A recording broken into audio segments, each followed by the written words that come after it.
Thanks for joining me on the news. We begin with U.S. to supply 100 nano drones to Ukraine. China says speculations over Kim Gang's removal. Blinken in Tonga warns of predatory Chinese aid.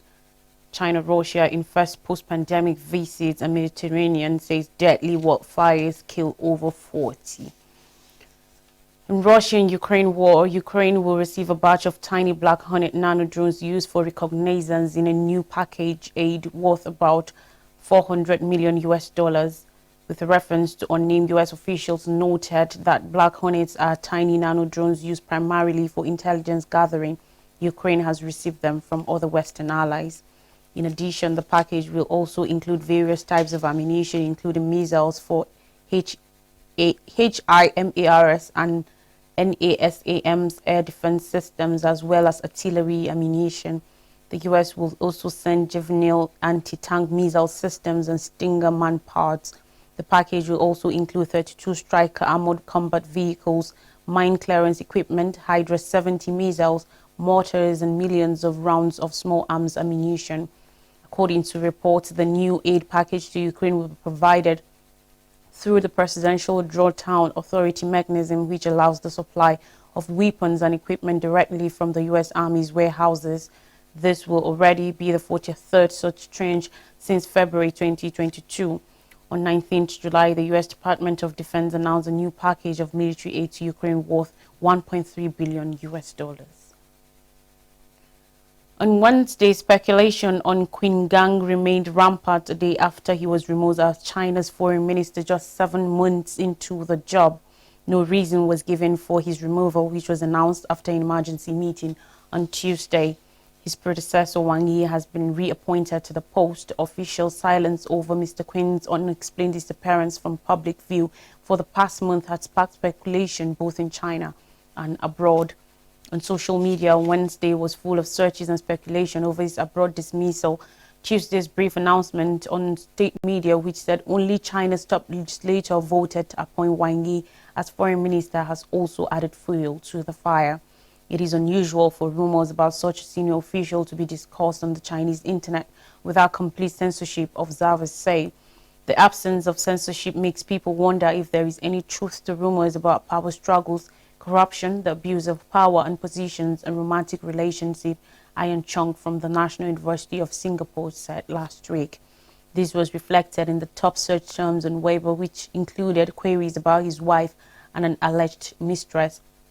The 57-year-old, seen as a close associate of Chinese President Xi Jinping, was one of the youngest appointees to the post in China's history. Just over a month ago, he met U.S. Secretary of State Antony Blinken in Beijing as the two sides sought to restore diplomatic contacts at the highest levels.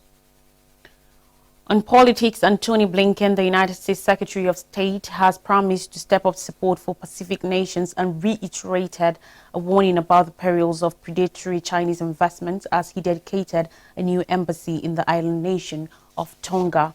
On Wednesday, Blinken's visit to Nuku'alofa makes him the first U.S. Secretary of State to pay an official visit to Tonga and comes as Washington ramps up efforts to counter China's growing influence in the region. Where a Pacific nation, Blinken told his hosts while pledging support for projects important to them, "We very much see the future in the Indo-Pacific region. We really understand what is a priority for the people here," he said, citing issues like climate change, development, and illegal fishing.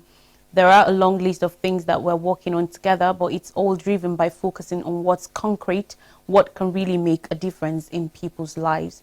But Blinken also had a barbed warning about aid from Beijing, saying it often comes with strings attached.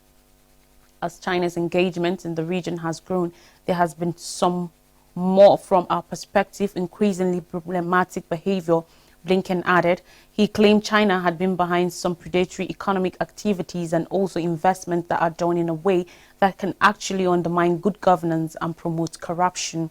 Tonga, a Polynesian archipelago of about 100,000 people, is the latest in the string of Pacific island states being targeted in a renewed U.S. diplomatic push. The new U.S. embassy in the capital, Nuku'alofa, was officially opened in May, but Blinken's host said his visit signaled Washington's renewed interest in the region. His presence here today is a statement to testament rather to the fact that our partnership is growing from strength to strength, said Tongan Prime Minister Sayosi Sovaleni, welcoming a shared respect for democracy, rule of law and the rights and freedom of others.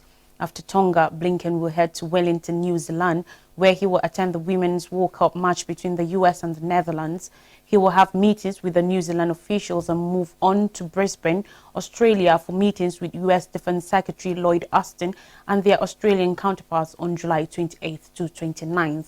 The trip is Blinken's third to the Asia-Pacific in the past 2 months, following a visit to China last month and a visit to Indonesia for talks with Southeast Asian officials just last week. It comes days after the State Department notified Congress that it plans a huge increase in diplomatic personnel and spending for facilities at new U.S. embassies in the Pacific Islands. Now, a Russian delegation led by Defense Minister Sergei Shoigu has arrived in North Korea to be joined by a Chinese delegation later on Wednesday. They will attend Pyongyang celebrations of the 70th anniversary of the end of the Korean War, marked typically by massive military parades. The visits are the first to North Korea since the country shut its borders in a bid to keep out the pandemic. It is unclear if the signals a change in Pyongyang's border policies. Reclusive North Korea had sealed itself off from all trade and diplomatic ties in early 2020, even with Russia and China, which are its main economic and political partners. They even cut off imports of essential goods like food and medicine. North Korea has been facing food shortages, which have been made worse by its border closure and strict international sanctions that have been imposed because of its nuclear program.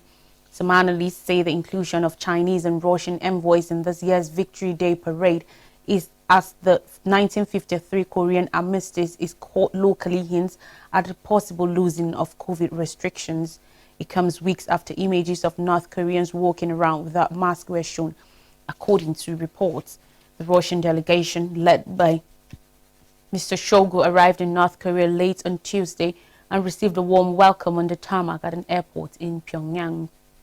The Chinese delegation will be led by Li Hongzhong, who is part of the Chinese Communist Party's Central Policy Making Committee, and will arrive sometime on Wednesday, according to a party spokesperson. China and Russia are both longtime allies of North Korea. Beijing had sent troops in the autumn of 1950 to support North Korea in the war against South Korea. The then Soviet Union also supported North Korea in the war. Mr. Shoigu's visit also comes against the backdrop of rising geopolitical tensions between the U.S. and Russia over Ukraine war. Ties between Beijing and Washington are also frayed because of Taiwan. The U.S. has been trying to talk to Pyongyang after U.S. soldier Travis King fled to North Korea last week. On weather and climate, over 40 people have died in Algeria, Italy and Greece as Mediterranean wildfires threaten villages and holiday resorts, and thousands have been evacuated. Greece is getting ready for more evacuations flights from Rhodes as fires also rage on the islands of Corfu and Evia. The current long heat wave shows no let-up. Temperatures are expected to rise above 44 degrees Celsius, 111 degrees Fahrenheit in parts of Greece. Fires in Sicily and Puglia have forced thousands of people to flee. High winds and tinder-dry vegetation mean firefighters are struggling in many areas to douse the flames and create fire breaks. The heaviest death toll so far is in Algeria, where the 34 victims included 10 soldiers surrounded by flames during an evacuation in the coastal province of Béjaï, east of Algiers. Béjaï is the worst hit area, accounting for 23 of the deaths, according to reports. Algerian authorities said 80% of the blazes had been put out since Sunday, but a massive firefighting effort continues involving about 8,000 personnel, hundreds of fire trucks and some aircraft. Fires have also raged in neighboring Tunisia, where 300 people had to be evacuated from the coastal village of Melola. In Greece, the Civil Protection Ministry warned of an extreme danger of fire in 6 of the country's 13 regions on Wednesday. A team of climate scientists, the World Weather Attribution Group, said this month's intense heat wave in southern Europe, North America and China would have been virtually impossible without human-induced climate change. 2 pilots died on the island of Evia, just north of Athens, when their Canadair firefighting plane crashed into a ravine. Elsewhere on the islands, a man's trapped body was found in a remote rural shack. On the islands of Rhodes, over 20,000 people have been evacuated from homes and resorts in the south in recent days. An airport official said, according to report, that over 5,000 had flown home on more than 40 emergency flights between Sunday and Tuesday. Holiday firms Jet2 and TUI have cancelled departures for routes for the coming days. More stories says typhoon batters Philippines, threatens Taiwan.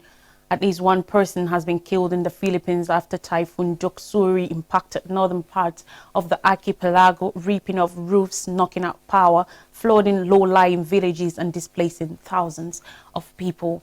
On Wednesday, the powerful storm, which brought winds up to 175 kilometers per hour, 108 mph as it slammed into the Philippines, is expected to sustain strength as it continues its course towards Taiwan and China later this week. The National Disaster Agency said at least one person died in the Philippine province of Rizal, east of the capital, Manila, in the wake of the typhoon.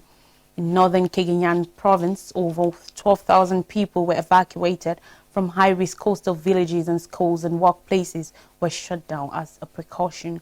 Our northern coastal towns are being battered, Cagayan Governor Manuel Mamba said, according to reports. A damage assessment will be done after the typhoon passes, but Mamba said he feared that there could be extensive damage to Cagayan Valley's corn and rice farms, which had already been battered by a month-long dry spell before Doksuri hit. This satellite image taken by a Japanese weather satellite shows Typhoon Doksuri over East Asia on Wednesday, July 26, 2023. The Philippine Weather Bureau said violent, life-threatening conditions are expected to continue on Wednesday over northwestern Cagayan and the outlying Bubuyan Islands, as well as the northern mountainous Apoya and Ilocos North provinces. The Coast Guard, meanwhile, said over 4,000 passengers were stranded at various ports in the country after sea travel was suspended.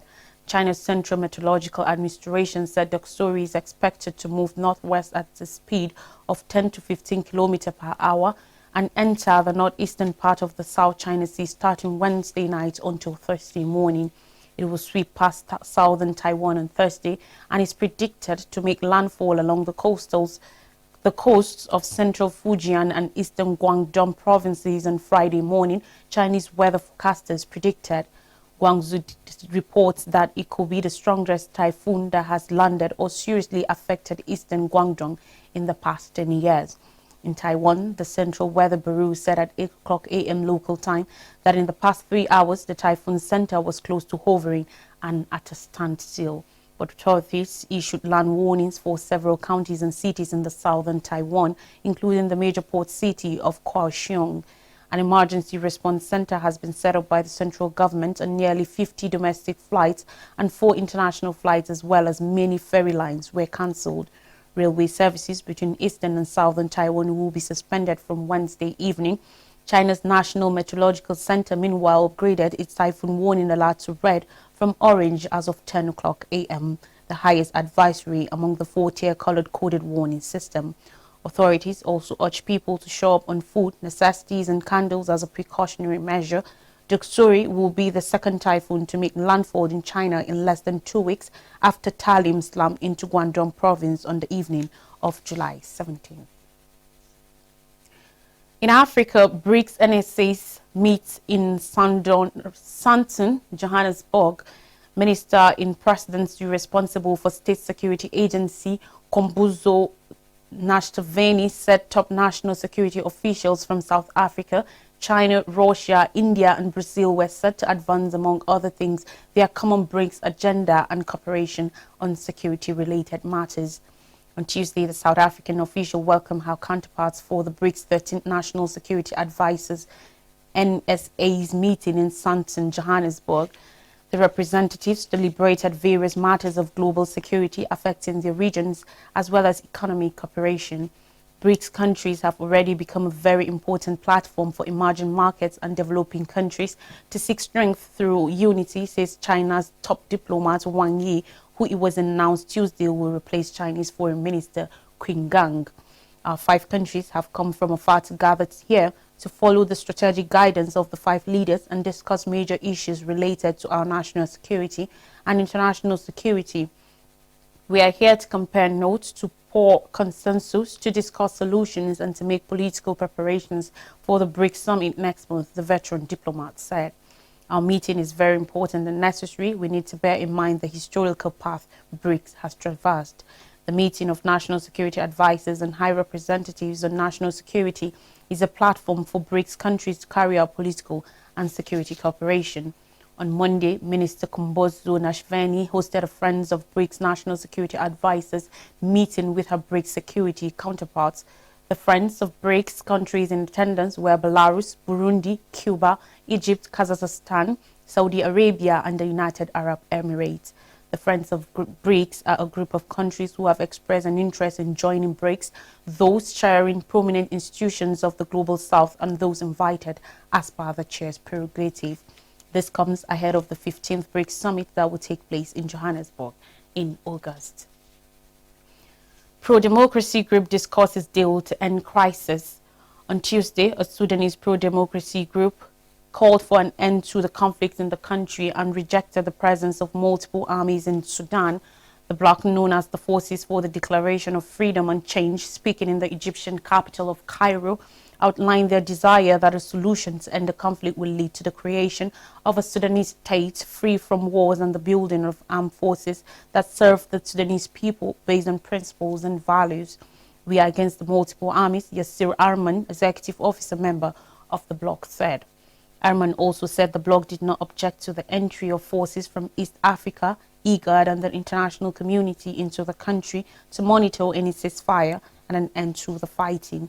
There should be preparation for the deployment of those forces to monitor the final ceasefire as part of the process to end the war, not to occupy Sudan, he emphasized.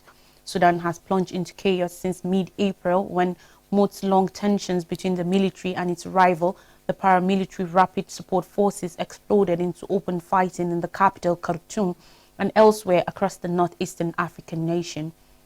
The conflict, its Sudan's army general against RSF paramilitary commander, has killed thousands and displaced over 2 million people. Horrors of the conflict include rapes and attacks on hospitals. Representatives of the FFC, an alliance which combines several political parties and militants, call for accountability. In this context, we affirm that we deal with violations as a matter of human rights and ethics. Sadiq Al-Mahdi, an executive office member of the Sudan Forces for the Declaration of Freedom and Change, said, "We demand an immediate cessation of all types of violations and the conduct of an independent investigation to identify the perpetrators and hold them accountable. Effective mechanisms should be adopted to provide justice for the victims, hold perpetrators accountable, provide reparations, and compensate the affected individuals." The conflict derailed Sudanese hopes for restoring the country's transition to democracy, which had begun after the ouster of longtime ruler al-Bashir. A coup led by the military and RSF disrupted the transition in October 2021. In a moment, I'll bring you more stories, particularly from Nigeria. Stay with us.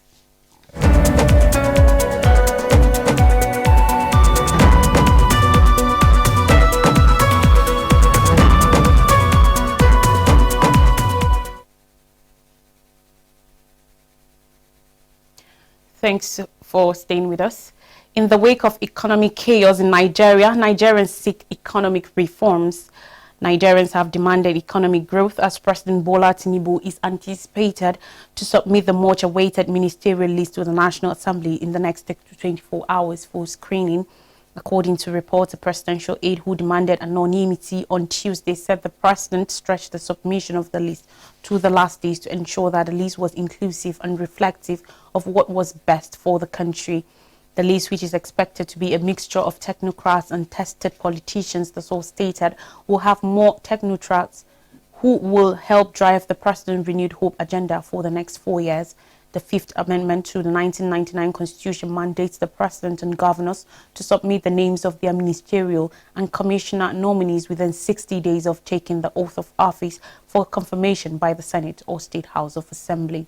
Tinubu, who was sworn in as President on May 29th, has to submit his ministerial list to the Senate before July 29th as stipulated by law. And finally, on the news, chaos as prisons, DSS battle over Emefiele. On Tuesday, operatives of the Department of State Security Service, DSS, and the Nigeria Correctional Services prison exchanged blows over who should take custody of suspended Central Bank of Nigeria CBN Governor Godwin Emefiele. DSS operatives roughed up a prison's commander, ripped his buttons and dragged him out of the court premises. The commander was trying to comply with the order of Justice Nicholas Owebo, who granted Emefiele bail and remanded him in the custody of the Ikoyi Correctional Center pending the satisfaction of his bail. But the DSS operatives insisted that they had orders to take Emefiele notwithstanding the court order. Armed prisons officials earlier reinforced to carry out the court order, but DSS operatives, who are also there in their numbers, blocked the court gates with their vehicles, stopping the prison's officials from driving out. Emefiele pleaded not guilty to a two-count charge of possession of a firearm without a license, but he has not been able to leave the courtroom because of the confusion between the sister agency. A recap of major stories says U.S. to supply 100 nano drones to Ukraine. China says speculations over Qin Gang's removal. Blinken in Tonga warns of predatory Chinese aid. China-Russia in first post-pandemic visits, and Mediterranean deadly wildfires kill over 40. That's all on the news. Thanks for watching. Enjoy the rest of the day.